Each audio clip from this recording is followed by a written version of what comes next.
ছাত্র জনতার আন্দোলনে জুলাই আগস্ট গণহত্যায় হতাহতের বিষয়ে তথ্য চেয়ে দেশের বিভিন্ন হাসপাতাল এবং কবরস্থান কর্তৃপক্ষ ও জেলা প্রশাসকদের চিঠি দিয়েছে আন্তর্জাতিক অপরাধ ট্রাইব্যুনাল।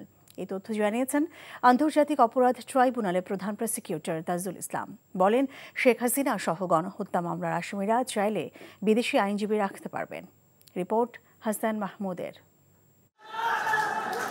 বৈষম্য বিরোধী ছাত্র জনতার গণ অভ্যুত্থানের দেশের বিভিন্ন স্থানে ঘটে নির্মম হত্যাকাণ্ড, যার প্রেক্ষিতে ৫ আগস্টের পর অভিযোগ জমা হয় আন্তর্জাতিক অপরাধ ট্রাইব্যুনালের তদন্ত সংস্থায়। পুনর্গঠিত হয় ট্রাইব্যুনালের প্রসিকিউশনও।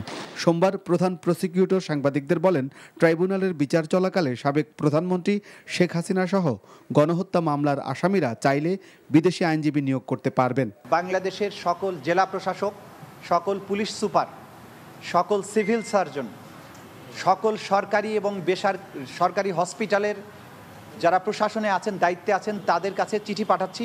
এইগুলো চিঠিতে আমরা অনুরোধ জানিয়েছি হসপিটালে কতজন আহত নিহত মানুষ গিয়েছিলেন, কতজন চিকিৎসা গ্রহণ করেছেন, কতজন মারা গিয়েছে, তাদের সংক্রান্ত যত চিকিৎসার ডকুমেন্ট আছে এগুলো তদন্ত সংস্থায় সরবরাহ করার জন্য।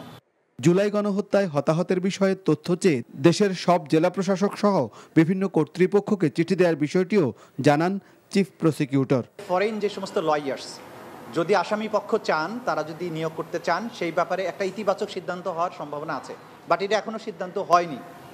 আমরা মনে করি যে তারা যদি তাদের বেস্ট ডিফেন্স দেওয়ার জন্য আইনজীবী চান, সেটা দেশি হোক বিদেশি হোক, আমাদের পক্ষ থেকে আপত্তি থাকার কোনো কারণ নেই। আমরা মনে করি বিচার শেষ হওয়ার পরে আসামি পক্ষ এবং বাদী পক্ষ দুই পক্ষই যেন বলে যে এখানে সুবিচার হয়েছে। কোনো রাজনৈতিক অভিলাষ নয়, ছাত্র জনতার সাথে ঘটে যাওয়া নির্মমতার বিচারই মূল লক্ষ্য, বললেন তাজুল ইসলাম। Hasan Mahmud, NTV news, Dhaka.